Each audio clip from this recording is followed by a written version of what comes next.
अगर आप ये वीडियो देख रहे हैं तो शायद आप जिंदा बचने वाले आखिरी इंसान हो। यह साल 2028 का दक्षिण कोरिया है। इस समय यह पूरी तरह खंडहर बन चुका है और एक मृत शहर में बदल गया है। सरकार और सामाजिक व्यवस्था पूरी तरह ढह चुकी है, मानो उनका अस्तित्व ही खत्म हो गया हो। दुनिया के सभी देशों ने इस जगह को प्रतिबंधित क्षेत्र घोषित कर दिया है और चारों ओर से पूरी तरह सील कर दिया है। यहां जीवित इंसानों को ढूंढ पाना लगभग नामुमकिन हो चुका है। असल में कई साल पहले यहां किसी कारण एक भयानक जैविक वायरस फैल गया था। जो भी इस वायरस से संक्रमित होता वह तेजी से खून का प्यासा ज़ॉम्बी बन जाता। उनके चेहरे विकृत और डरावने होते, लेकिन उनकी गति बेहद तेज होती। उन्हें मौत का कोई डर नहीं था। इंसानों सहित सभी जीवित प्राणी उनके लिए सिर्फ भोजन बन चुके थे। वायरस फैलने के बाद अमीर और अभिजात वर्ग के लोग पहले ही इस देश को छोड़कर भाग गए थे। पीछे रह गए थे केवल आम नागरिक, जो धीरे धीरे ज़ॉम्बियों का शिकार बनते गए या फिर उनके काटने से खुद ज़ॉम्बी में बदल गए। लेकिन इन ज़ॉम्बियों की एक घातक कमजोरी भी थी। रात के समय उनकी दृष्टि बेहद कमजोर हो जाती थी। बिना रोशनी के वे लगभग अंधे के समान हो जाते थे। इसी कमजोरी को जानते हुए 4 लोगों की एक सशस्त्र टीम ने रात के अंधेरे का फायदा उठाया और जलमार्ग के जरिए चुपचाप उस प्रतिबंधित इलाके में घुसपैठ की। वे हर कदम बहुत सावधानी से रख रहे थे, जैसे बर्फ पर चल रहे हों, क्योंकि उन्हें डर था कि जरा सी चूक पास के ज़ॉम्बियों को सचेत कर सकती है। इस टीम का नेतृत्व कर रहा था एक व्यक्ति जिसका नाम आहाव था। वह पहले एक विशेष बल का सैनिक रह चुका था। वायरस फैलने के बाद वह अपने जीजा और उनके परिवार के साथ शरणार्थी जहाज में बैठकर दक्षिण कोरिया से निकल गया था। कई जगहों से भटकते हुए आखिरकार वे हांगकांग पहुंचे, लेकिन वहां भी उनका जीवन बेहद कठिन और संघर्षपूर्ण था। समाज के सबसे निचले स्तर पर रहकर छोटे मोटे काम करके किसी तरह गुजारा कर रहे थे और हर जगह भेदभाव का सामना कर रहे थे। एक दिन एक गैंग का सरगना उनके पास आया। उसने उनसे कहा कि वे दक्षिण कोरिया वापस जाएं और 4 साल पहले वायरस फैलने के समय जो 4 करोड़ अमेरिकी डॉलर वहां से ले जाए नहीं जा सके थे, उन्हें ढूंढकर वापस लाएं। साफ शब्दों में कहें तो वह काला धन था। अगर वे वह रकम वापस ले आते तो हर व्यक्ति को 20 लाख अमेरिकी डॉलर इनाम के तौर पर मिलते। अपनी मौजूदा गरीबी और बदहाली से छुटकारा पाने के लिए उन्होंने यह प्रस्ताव स्वीकार कर लिया और इस तरह 4 लोगों की टीम फिर से उस खंडहर बन चुके दक्षिण कोरिया लौट आई। उन्होंने एक पावर बैंक की मदद से सड़क किनारे छोड़ी गई एक कार को सफलतापूर्वक स्टार्ट किया। रास्ते में वे हेडलाइट जलाने की हिम्मत नहीं कर रहे थे। उजड़े और तबाह शहर की सड़कों से होते हुए वे तयशुदा इलाके तक पहुंचे। काफी मशक्कत के बाद उन्हें वह छोड़ा हुआ ट्रक मिल गया, लेकिन एहतियात के तौर पर केवल आहाओ ही नीचे उतरकर वाहन की जांच करने गया। वह बेहद सावधानी से लक्ष्य वाहन के पास पहुंचा। तभी उसे पास से कुछ अजीब आवाजें सुनाई दी। वह एक कांच की पर्दे जैसी दीवार के सामने पहुंचा और नाइट विजन चश्मे से झांककर हैरान रह गया। उस कांच की दीवार के अंदर घनी भीड़ में परत दर परत अनगिनत ज़ॉम्बी भरे पड़े थे। वाहन की पुष्टि करने के बाद उसने अपने साथियों को बुलाया। गाड़ी में रखी दर्जनों बोरियों में अमेरिकी डॉलर होने की पुष्टि करने के बाद वे वहां से निकलने की तैयारी करने लगे। लेकिन तभी उन्होंने देखा कि ड्राइविंग सीट पर एक सूखी मछली पड़ी हुई है। आहाव का जीजा उसे हटाने के लिए आगे बढ़ा और उस सूखी मछली को सीट से खींचने लगा, पर अचानक वह सूखी मछली जाग उठी और मुंह खोलकर आहाव के जीजा पर झपट पड़ी। घबराहट में जीजा का हाथ कार के हॉर्न पर जा पड़ा। अगले ही पल उस सुनसान और खामोश शहर की खामोशी को चीरती हुई तेज आवाज आसमान में गूंज उठी। यह देखकर आहाव ने तुरंत उस सूखी मछली को गोली मार दी। अभी तक जो तीनों के दिल में उत्साह था वह पल भर में ठंडा पड़ गया। वे घबराकर सतर्क हो गए। उसी समय पास की सुरंग के अंदर से ज़ॉम्बियों का एक झुंड पागलों की तरह उनकी ओर उमड़ पड़ा। यह देखकर आहाव ने बाकी 2 लोगों को तुरंत गाड़ी में बैठने को कहा और खुद पीछे रुककर मोर्चा संभाल लिया। वह सामने से आते ज़ॉम्बियों पर लगातार गोलियां चलाता रहा। हर गोली निशाने पर लग रही थी, लेकिन मुसीबत यह थी कि ज़ॉम्बियों की संख्या लगातार बढ़ती जा रही थी। मजबूरी में उसने गोलियों की एक पूरी बौछार पास खड़ी गाड़ियों पर दाग दी। तुरंत कई कारों के अलार्म बज उठे। यहां मैं पूछना चाहता हूं, 4 साल से खड़ी गाड़ियों की बैटरी में अभी भी बिजली कैसे बची हुई थी? गाड़ियों की तेज चेतावनी ध्वनि ने ज़ॉम्बियों का ध्यान अपनी ओर खींच लिया। वे सब कारों के आसपास इकट्ठा हो गए। इस मौके का फायदा उठाकर आहाव वहां से निकल भागा, लेकिन तभी पीछे बैठे उसके नालायक साथी ने गाड़ी रिवर्स करते हुए दूसरी कार में टक्कर मार दी। तुरंत फिर से अलार्म बज उठा। ज़ॉम्बी एक बार फिर आहाव और उसके साथियों की ओर झपट पड़े। एक और जबरदस्त फायरिंग के बाद आहाव तेजी से गाड़ी में बैठा और वे वहां से भाग निकले।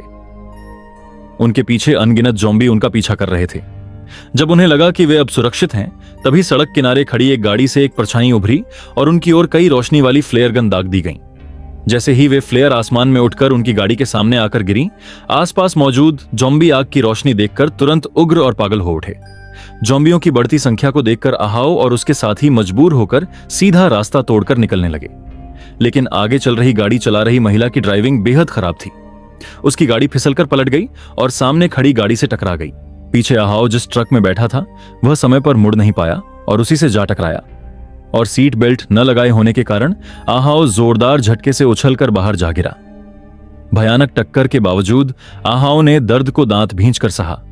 उसने जमीन पर गिरी अपनी बंदूक उठाई और उसकी ओर झपटते ज़ॉम्बियों पर सटीक निशाना लगाकर गोली चलाने लगा। वह अपने फंसे हुए साथियों को बचाने की कोशिश कर रहा था, लेकिन जल्द ही उसकी गोलियां खत्म हो गईं। कुछ ज़ॉम्बियों को गिराने के बाद उसने देखा कि उनकी संख्या लगातार बढ़ती जा रही है। स्थिति और भी भयावह होती जा रही थी। तभी ठीक उसी संकट के क्षण में एक एसयूवी तेज रफ्तार से आई और एक ज़ॉम्बी को उड़ाकर आहाओ के सामने आकर रुक गई। गाड़ी की खिड़की नीचे हुई और उसमें से एक लड़की का चेहरा दिखाई दिया। उसने झेंगशी के सुरक्षित गाड़ी में बैठते ही अपनी बेहतरीन ड्राइविंग स्किल दिखानी शुरू कर दी।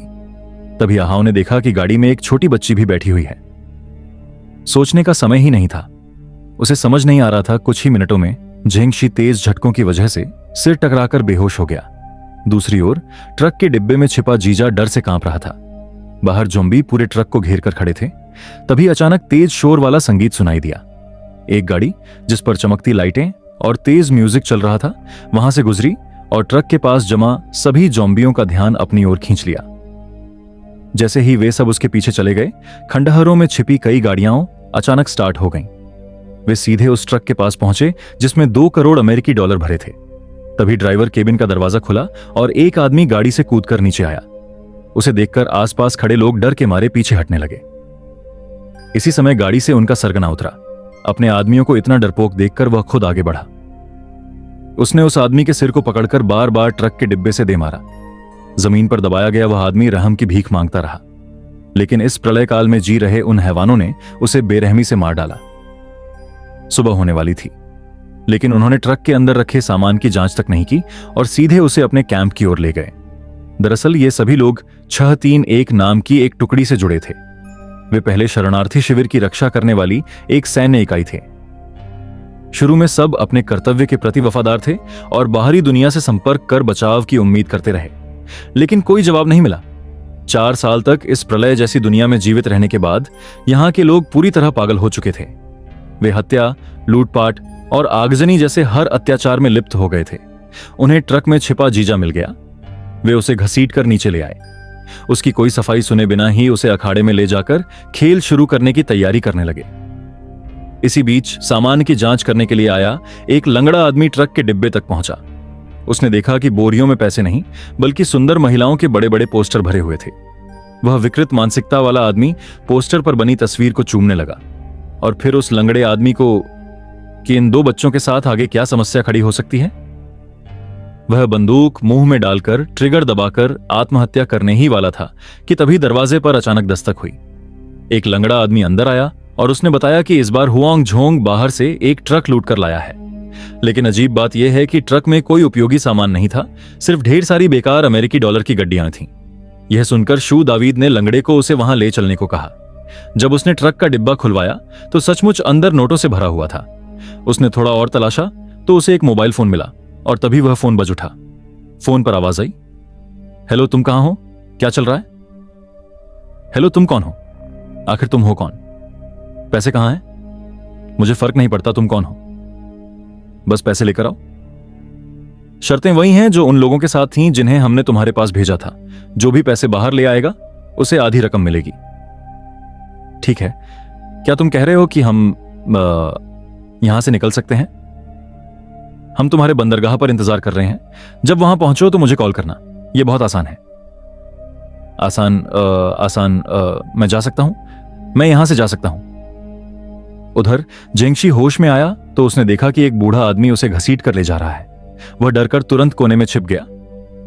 तभी गाड़ी में दिखी वे 2 लड़कियां वहां प्रकट हुईं। तब उसे समझ आया कि यह शायद उनका छिपने का ठिकाना है। कुछ देर बाद उन लड़कियों की मां मिनजेन भी वहां आ गई। जेंगशी ने उन्हें एक नजर में पहचान लिया। यही वह औरत थी जो जहाज पर चढ़ने से पहले सड़क किनारे अपने बच्चे को गोद में लेकर उनका रास्ता रोक रही थी वही कार के पास वाली औरत। उस समय उसने बेरहमी से उन्हें छोड़ दिया था और कोई मदद नहीं की थी। उसे उम्मीद नहीं थी कि वे लोग अब भी जिंदा होंगे और उल्टा वहीं उसकी जान बचाएंगे। लेकिन मिंजेन ने उसे पहचान नहीं पाया। उसने बंदूक तानकर उसकी पहचान पूछी। जब उसे पता चला कि वह सिर्फ पैसों के लिए फिर से इस दुनिया द्वारा त्यागे गए स्थान पर लौटी है, जबकि वे लोग पूरे 4 साल से यहां फंसे हुए थे और किसी ने उनकी सुध नहीं ली, तब मिंजेन के मन में भी एक नई उम्मीद जगी। ट्रक में भरा पैसा और सैटेलाइट फोन ही इस नर्क जैसी दुनिया से निकलने का उनका एकमात्र सहारा था। उन्हें 631 यूनिट के अड्डे में घुसकर ट्रक वापस लाना ही होगा। जल्द ही रात हो गई और पांचों ने अपना अभियान शुरू किया। लेकिन गंतव्य पर पहुंचकर उन्हें पता चला कि ट्रक पहले ही 631 के लोग ले जा चुके हैं। तब आजेन ने फैसला किया कि लड़की अपनी छोटी बहन और दादा के साथ यहीं रुकेगी, जबकि वह 631 के बेस में घुसकर ट्रक ढूंढेंगे। एक गुप्त रास्ते से होते हुए दोनों सफलतापूर्वक बेस के अंदर पहुंच गए। उन्होंने ट्रक भी ढूंढ लिया। उसमें रखा सारा नकद अब भी मौजूद था, लेकिन सैटेलाइट फोन नहीं मिला। उसी समय लंगड़ा आदमी भी वहां आ पहुंचा और आजेन ने उसे तुरंत बंधक बना लिया। उससे पूछताछ में उन्हें पता चला कि सैटेलाइट फोन सांग बियाओ के पास है और यह भी मालूम हुआ कि आक्यांग मरा नहीं है। यह सुनकर आवेई उसे बचाने जाने का फैसला करता है, लेकिन जैसे ही वह वहां से निकला, सांग बियाओ भी उसी जगह पहुंच गया। आजेन ने लंगड़े को ढाल बनाकर सांग बियाओ से सैटेलाइट फोन सौंपने की मांग की, लेकिन वह इस धमकी से जरा भी नहीं डरा। उसने सीधे पिस्तौल निकालकर आजेन पर गोली चला दी। सांग बियाओ मौके का फायदा उठाकर भागना चाहता था, लेकिन आजेन ने ट्रक चलाकर उसे टक्कर मार दी। सैटेलाइट फोन मिल जाने के बाद भी आजेन ने उसे मारने का फैसला नहीं किया। यही दया आगे चलकर उनके लिए खतरे का कारण बनने वाली थी। दूसरी ओर सुरक्षा कप्तान के नेतृत्व में 631 की बड़ी टोली अब भी अपने विकृत खेल में डूबी हुई थी। आक्यांग को फिर से लड़ाई के मैदान में धकेल दिया गया था और तभी एक ज़ॉम्बी उसकी ओर झपट पड़ा। निर्णायक क्षण पर अचानक एक गोली की आवाज गूंजी। दरअसल आवेई लड़ाई के मैदान में घुस आया था। कुछ ज़ॉम्बियों को खत्म करने के बाद उसने सफलतापूर्वक आक्यांग को बचा लिया, लेकिन यहां से निकलना इतना आसान नहीं था। तभी आवेई के मन में एक योजना आई। सबसे पहले उसने अखाड़े के बीच एक धुआं बम फेंका। इससे दोनों को छिपने का मौका मिला और ज़ॉम्बियों की नजर भी धुंधली हो गई। इसके बाद उसने एक सिग्नल फ्लेयर निकाली और दरवाजे की ओर दाग दी। फ्लेयर की रोशनी से अखाड़े के सारे ज़ॉम्बी बाहर की ओर आकर्षित हो गए। 631 के लोगों और ज़ॉम्बियों के बीच हुई अफरा तफरी का फायदा उठाकर आवेई आक्यांग को लेकर बाहर निकलने लगा, लेकिन दुश्मनों की संख्या बहुत ज्यादा थी। दोनों जल्द ही भीषण लड़ाई में घिर गए। अराजकता के बीच आवेई पर कई ज़ॉम्बियों ने हमला कर दिया और उसके हाथ से हथियार भी गिर गया। बड़ी मुश्किल से वह उनसे छूटा, लेकिन 631 की पूरी टोली लगातार उनके करीब आती जा रही थी। जीवन और मृत्यु के उस संकट भरे क्षण में आक्यांग ने भीतर गहरी जद्दोजहद के बाद हिम्मत जुटाई। उसने जमीन पर पड़ा हथियार उठाया और गोलियों की एक पूरी बौछार से 631 के कई लोगों को गिरा दिया। लेकिन जैसे ही उसने हथियार आवेई की ओर फेंका, टीम का कप्तान अंधेरे में छिपकर अचानक उस पर गोली चला बैठा। गोली की आवाज गूंजी। अपनी आंखों के सामने आक्यांग को मरते देख आवेई का धैर्य टूट गया।